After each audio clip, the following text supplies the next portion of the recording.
दोस्तों नमस्कार। VK knowledge electrical में आप सभी का स्वागत है। दोस्तों यूपीपीसीएल TG2 एग्ज़ाम में डाउट वाले क्वेश्चंस पर 2 वीडियो मैं दे चुका हूं। लगभग 20 से 25 क्वेश्चन मैंने आपको बताए थे, लेकिन फिर भी व्हाट्सएप पे लगातार क्वेश्चन आ रहे हैं। तो ये फाइनल वीडियो है और इसमें 5 से 7 क्वेश्चन है जो डाउट वाले मैं आपको बताने वाला हूँ। उसमें आप ऑब्जेक्शन कर सकते हैं। उसके बाद दोस्तों और ज़्यादा व्हाट्सएप पर सेंड ना करें। जिन्होंने सेंड किया था, अगर आपका क्वेश्चन इसमें आ चुका है तो वो डाउटफुल है। यदि इस वीडियो में उस क्वेश्चन के बारे में बात नहीं हो रही है तो दोस्तों समझ लीजिए कि वो क्वेश्चन आपका सही है, आपको उसमें ऑब्जेक्शन करने की ज़रूरत नहीं होगी। साथियों, इस वीडियो में हमने सभी शिफ्ट के क्वेश्चन लिए हैं, तो हो सकता है क्वेश्चन आगे और पीछे हो, तो आप अपने 150 क्वेश्चन में चेक कर लीजिए। यदि वो आपकी शिफ्ट का पेपर है, क्वेश्चन है, तो आप उसमें ऑब्जेक्शन कर सकते हैं। दोस्तों एक बड़ा सवाल ये पूछा गया कि यदि कोई एक स्टूडेंट यदि ऑब्जेक्शन करता है तो क्या केवल उसी को बेनिफिट मिलेगा या फिर सभी कैंडिडेट को बेनिफिट मिलेगा। तो आपको मैं बता दूं कि जिस पर्टिकुलर क्वेश्चन में डाउट किया जाता है तो वो सभी स्टूडेंट पर एक समान रूप से अप्लाई होता है। लेकिन अब बात ये है ना कि यदि आपको उस क्वेश्चन का डाउट है तो क्या पता किसी और को उसमें डाउट है अथवा नहीं, क्या पता कोई और उसमें ऑब्जेक्शन करेगा या नहीं। इसलिए जिस क्वेश्चन में आपको ऑब्जेक्शन है तो उसके लिए आप ही ऑब्जेक्शन राइज करें, किसी और के भरोसे ना बैठे रहें। चलिए दोस्तों अब बात कर लेते हैं क्वेश्चंस की। कई क्वेश्चंस है जो पिछले दोनों वीडियो में मैं नहीं दे पाया था और वास्तव में उनमें ऑब्जेक्शन की ज़रूरत है। जैसे आपकी स्क्रीन पर ये रहा सवाल। क्वेश्चन दिया कि आरएमएस वैल्यू जो है वो 230 √2 वोल्ट है, तो इसका पीक टू पीक बताइए कितना आएगा। बहुत अच्छा क्वेश्चन है वैसे, लेकिन करें क्या, गलती है क्वेश्चन में। कैसे गलती है देखो, सबसे पहले पीक निकालेंगे। पीक वैल्यू कैलकुलेट करने के लिए फॉर्मूला क्या है, आरएमएस मान को पीक फैक्टर से मल्टीप्लाई कर दो। पीक फैक्टर 1.414 है ना, √2 भी मान सकते हो, तो √2 से √2 कटेगा, 230 वोल्ट आएगा आरएमएस मान, पीक वैल्यू कितनी आएगी 230। अब पीक टू पीक जो है वो पीक का 2 गुना होता है। इस 230 को 2 से मल्टीप्लाई कर दीजिए, उत्तर आएगा 460 वोल्ट। ऐसा कहीं ऑप्शन में नहीं है, इन्होंने इसका क्या दे दिया 660 वोल्ट, तो ये गलत है और कोई भी ऑप्शन भी ऐसा इसमें नहीं था। ठीक है, तो इस क्वेश्चन में आप ऑब्जेक्शन ज़रूर लगाएं। अपनी तरफ से कैलकुलेशन करके उसका एक फ़ोटो ले लें और वो photo as a proof upload कर सकते हो। ठीक है, तो इस क्वेश्चन में ज़रूर ऑब्जेक्शन करें। आगे सवाल ये केबिल वाला जिसमें लिखा हुआ है ना कि 14-2, तो बिल्कुल ये भी इसकी गलत है। 14 AWG और 2 तार आएंगे। इंटरनेट पर आप सर्च कीजिएगा, इस क्वेश्चन की डिटेल आपको वहाँ पर मिल जाएगी। इन्होंने इसका 14 AWG और 3 वायर लिखा है, तो ये बिल्कुल गलत है। हम इसमें ए ऑप्शन के साथ ही जाएंगे। AWG का मतलब है अमेरिकन वायर गेज। भारत का जो है वो SWG है, स्टैंडर्ड वायर गेज 0 से 36 तक का, और AWG का मतलब है अमेरिकन वायर गेज। तो इसमें ज़्यादा कोई फ़र्क नहीं पड़ता, AWG और SWG बात एक ही होती है। गेज में जो है ना तो चीज़ गेज वाली ही होती है, तो इसमें आप ऑब्जेक्शन कर सकते हैं। आगे दोस्तों जो क्वेश्चन ऑब्जेक्शन वाला था, तो इसमें ध्यान रखें, पहली बात तो कोई ऑब्जेक्शन इसमें है नहीं, लेकिन एक नहीं बहुत स्टूडेंट के द्वारा ये क्वेश्चन मुझे भेजा गया, इसलिए फिर मैं इसको एक्सप्लेन करने के लिए डाल लिया है। मैं आपको बता दूं इसमें कोई ऑब्जेक्शन है नहीं, वैसे ध्यान रखना। देखो वो कह रहा है कि RBY फेज सीक्वेंस था, राइट भाई, RBY फेज क्रम इंडिकेटर ने दिया था। अब वो कह रहा है कि यदि हम मोटर को चलाएंगे तो उसका फेज सीक्वेंस कैसा होगा। देखो मोटर को यदि अपन चलाएंगे ना तो फेज सीक्वेंस बदलना नहीं चाहिए।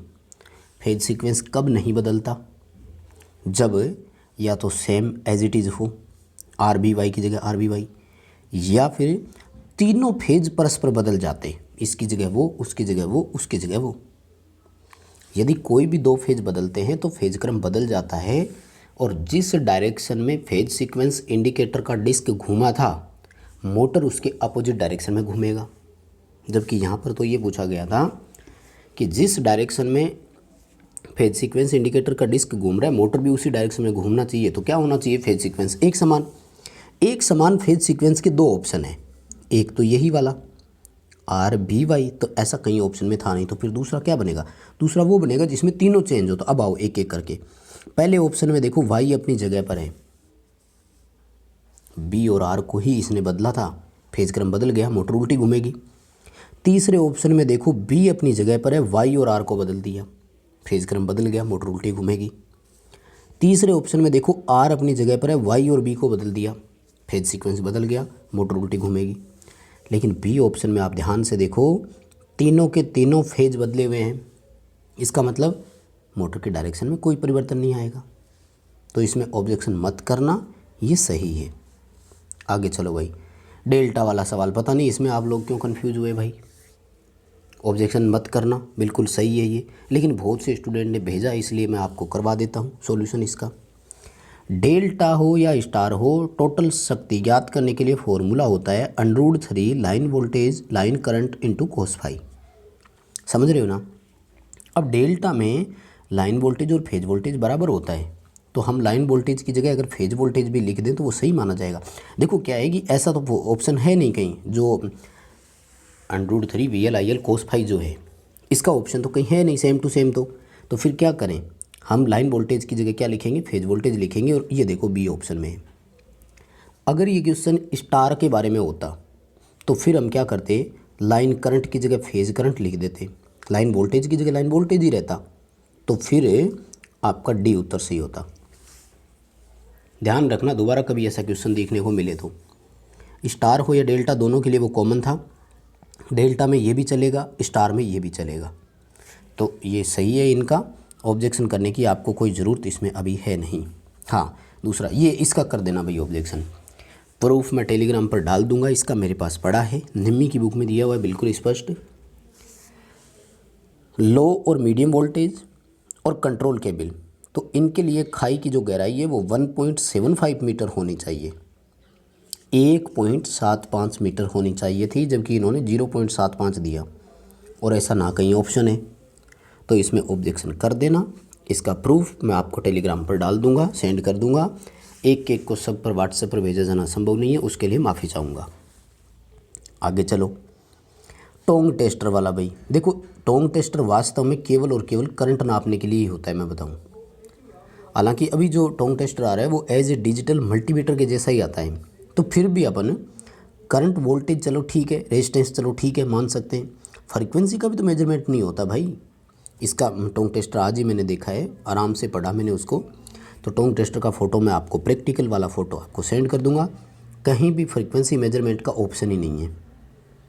तो टोंग टेस्टर केवल करंट नापने के लिए ही काम आता है, वैसे तो गलती है, सवाल ही गलत है, ठीक है ना। क्वेश्चन में कैन नॉट भी मेजर नहीं आता, कैन भी मेजर आता तो करंट कर देते, ऑब्जेक्शन कर देना इसमें। आगे स्टार डेल्टा स्टार्टर का पूछा, तो स्टार डेल्टा स्टार्टर का वैसे तो कोई डिटेल ज़्यादा मिली नहीं, अरिहंत का बुक अगर आपके पास है तो उसमें दिया हुआ है कि 10 HP से ज़्यादा हो तो अपन काम में लेते हैं, राइट।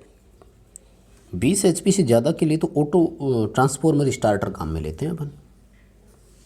तो इसमें ऑब्जेक्शन कर देना, प्रूफ के लिए आप अरिहंत वाला फ़ोटो डाल देना, हो जाएगा, काम चलेगा। हाँ, ये भी मेरे को डाउट लगा, इसमें भी ऑब्जेक्शन करना ज़रूर भाई। कौन सा है कि कौन सा जनरेटर ऐसा है जिसमें बहुत कम वोल्टेज रेगुलेशन होता है। अब देखो बहुत कम का मतलब क्या है यहाँ पर, एक तो मैं ये नहीं समझ पाया। कम देखो 2% और 5%, अगर इसने 2% को कम समझा है ना तो ये अच्छा रेगुलेशन कहलाता है, और अच्छा रेगुलेशन जो है वो शंट जनरेटर का है। तो इसमें डाउट है पूरा, ऑब्जेक्शन कर देना, ठीक है। लेकिन अगर अपन सबसे ज़्यादा बात करें कि है किसका, सबसे बेकार किसका समझें, तो फिर डिफरेंशियल आता, सीरीज़ तो किसी भी सूरत में नहीं आएगा, ठीक है। तो इसमें आपको शंट जनरेटर की ओर जाना है, बिल्कुल ऑब्जेक्शन करना है। अगर आपकी शिफ्ट का ये क्वेश्चन पेपर है तो मिलान कर लेना भाई, क्वेश्चन तो आपने भी पढ़े होंगे।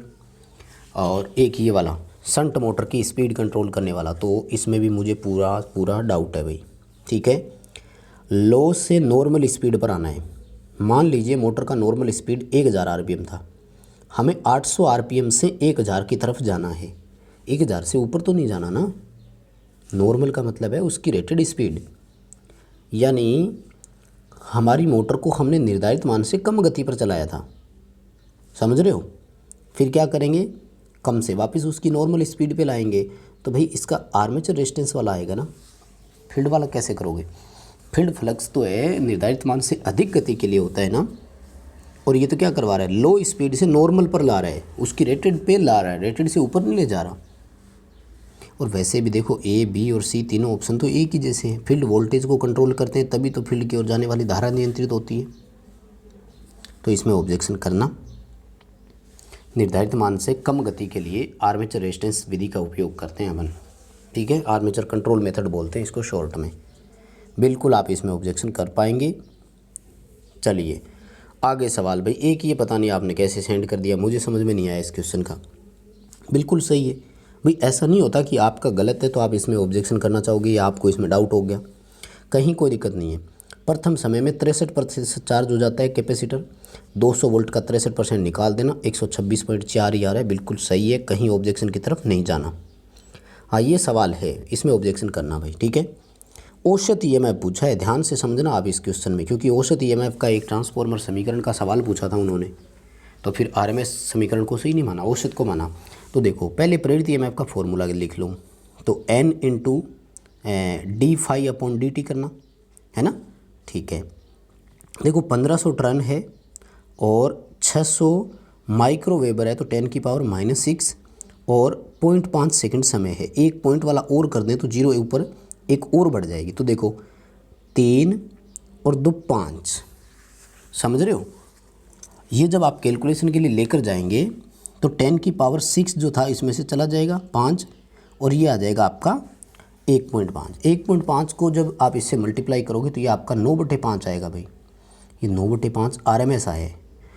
इससे आपको जब औसत मान निकालना है ना, आरएमएस मान से आपको औसत मान निकालना है, तो क्या करेंगे जानते हैं ना, फॉर्म फैक्टर 1.11 से मल्टीप्लाई कर देना। इसका जो आपका आंसर है वो लगभग 1.6 वोल्ट आ रहा है, ना कि 3.6। तो इसमें भी गलती है, ऑब्जेक्शन करना, बिल्कुल आपका ऑब्जेक्शन एक्सेप्ट हो जाएगा। अगला देखो, ये पता नहीं कैसे आपने कर दिया, इसमें कोई डाउट नहीं है, ठीक है। करें कि सामान्य रूप से पसंद किया जाने वाला प्रोटेक्शन कौन सा है लो वोल्टेज के लिए, तो फ्यूज ही लगाएंगे सब जगह भाई। कुछ लोग इसमें आइसोलेटर पूछ रहे हैं, अरे आइसोलेटर तो कोई प्रोटेक्शन डिवाइस है ही नहीं, आप कैसे कर दोगे। आपका सही नहीं हुआ इसका मतलब ये थोड़ी है कि आप उसमें ऑब्जेक्शन कर दोगे। एक है ट्रांसफार्मर में हिस्टैरिसीस लूप वाला आ रहा है, ये डिटेल से जिस दिन पेपर आएगा ना मैं आपको पूरा समझाऊंगा, बाद में सब सोल्यूशन करवाएंगे पेपर तब बताएंगे। हिस्टैरिसीस लूप हमेशा लंबा और संकरा ही होना चाहिए। हिस्टैरिसीस लूप का जो क्षेत्रफल है ना वो छोटा होना चाहिए।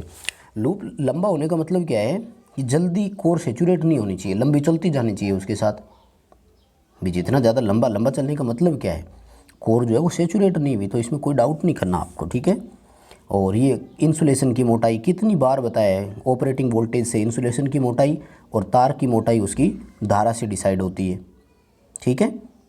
और आगे देखो आर्क का पावर फैक्टर पूछा था, तो आर्क डीसी का ही माना जाता है, शुद्ध रेजिस्टिव होता है इसलिए इकाई पावर फैक्टर होगा, इसमें कोई दिक्कत नहीं है। एक ये देखो शुद्ध प्रतिरोधी में पावर का, तो V/I, कोई डाउट नहीं है इसमें आपको। चलो ठीक है, बहुत है, इतने ही थे। और प्रूफ के लिए मैं टेलीग्राम पर डाल दूंगा, तो वहाँ से आप इसको ले लेना। इतने ही क्वेश्चन थे, ठीक है ना। अब कहीं किसी में और डाउट नहीं है, लगा देना, आपका ऑब्जेक्शन इसमें आ गया है तो।